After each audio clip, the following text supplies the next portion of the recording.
Good morning, this is Paul Palmer. Today I'm going to talk about returns. Returns is an interesting subject because you want the customer to be happy, but if they return a product and you can't demonstrate that it's been handled in accordance with the labelled storage conditions, you can't do anything with it when it comes back. You have to throw it in the bin. But what happens if it's large volume? What do you do if it's high value? If it's an honest mistake from the customer, then you take it back, but then you throw it away so you make a loss. What if they do it again and again and again? How do you manage that?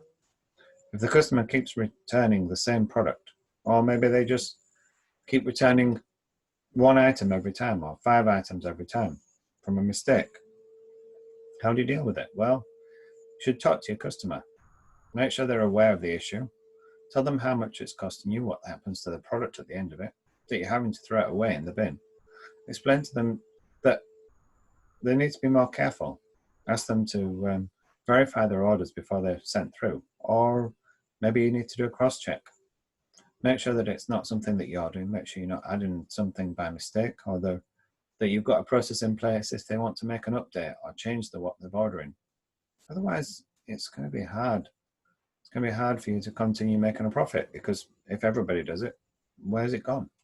So if something does come back and you do have the data, what do? Well, you review the product, look at the condition of it, make sure it's clean, make sure you've got all the data from dispatch through delivery, storage at the location, and return. But how long have you got? For cold chain, maximum 24 hours. For ambient, 5 days. Now that's 5 actual days, that's not 5 working days. But my concern with cold chain is it's very hard to demonstrate that it's been stored in the correct conditions.